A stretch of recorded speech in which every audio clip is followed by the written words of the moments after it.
is monoculture. How does that monoculture develop? Very simple. Journalists are judged by other journalists. They're not judged by their readers. Okay, and effectively they can be ostracized by the editors, by anyone.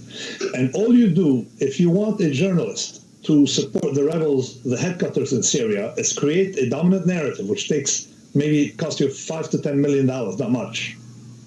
2 PR firms, one in Washington and one in London, developing the idea that Assad kills babies, and that if you therefore say anything bad about the enemies of Assad, that you're a baby, killer, Putinist, Assadist, fascist, Stalinist, racist, anything like that.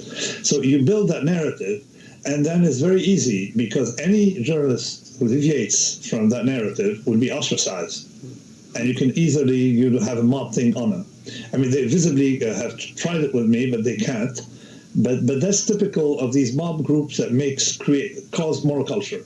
Now, I've noticed monoculture does not exist in any domain that has skin in the game, where there's survival from eating your own cooking, or survival from eating what you kill. So, for example, you don't have monoculture in the restaurant business because the restaurants are judged by their clients. Traders don't have a monoculture because they're judged by their P&L.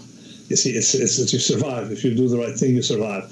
So traders have this huge variety of opinions among traders, but you don't have that one among academics, social science academia. You don't have that among in these fields that are prone to peer review.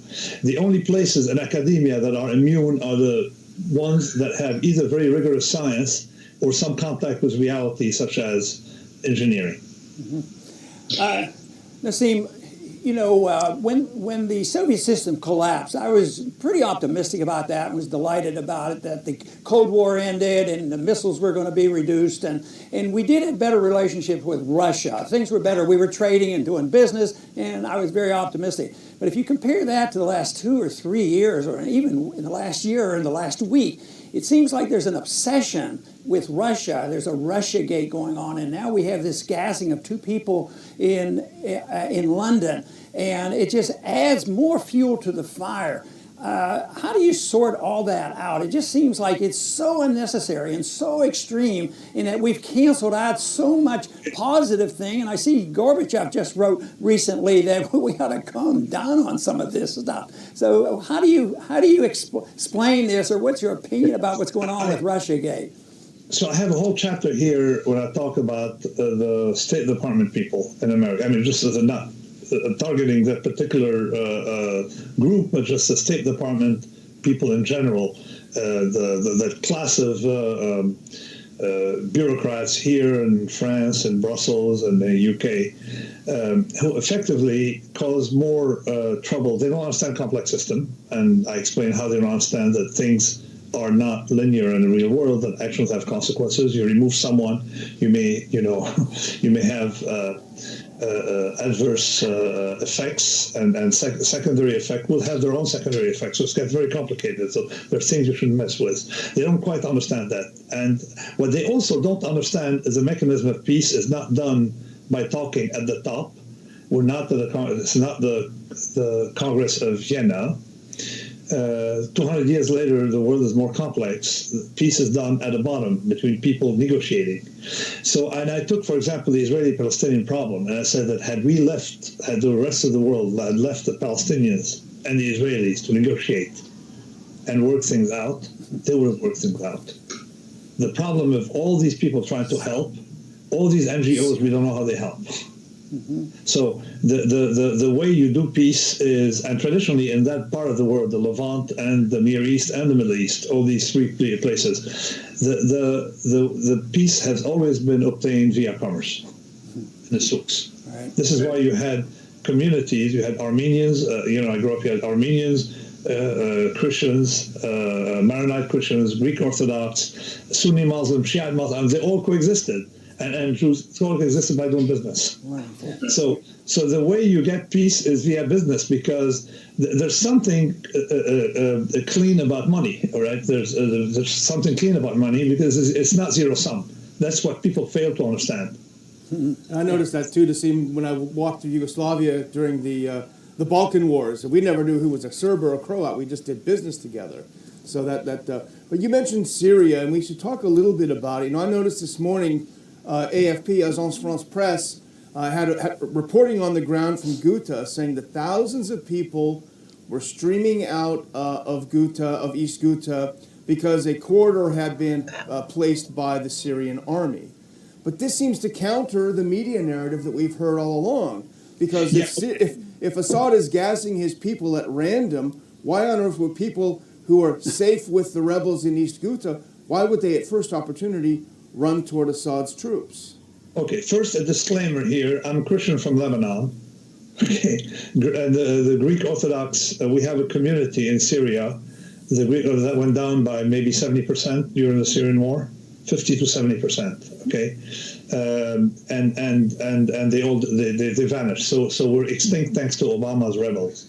So here I'm giving you my that I may be biased for that worth. But let me tell you one thing. I observed Aleppo very closely, and I spoke to a lot of people in Aleppo, right? Because I have a place in northern Lebanon. I have 6 Syrian refugees, and they have relatives, and you talk to people. So when the press here was describing the attack on the rebels in Aleppo as like genocide, all that stuff, the story from the other side was completely different. People were dying to go to the government area because they couldn't live under the rebels. Talk to someone who you would think would be neutral, an Armenian from Aleppo. They had a large community decimated now, more than decimated. Decimated is 10% more than decimated. But talk to those who either left or have families who have left and see the stories. So it looks like the media has been, via PR, you take the Middle East Institute, these PR firms, in fact lobbyists, and they call themselves think tank. Either the story. Here I took one simple case, Aleppo, compared to what I heard from the media and what was going on, and then later on nobody went back and corrected. Okay, so you're entitled some skepticism about whatever you hear, through these filters.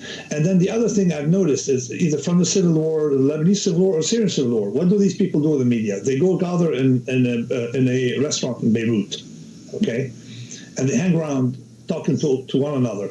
And then they come back with a story that's completely at odds with what's going on.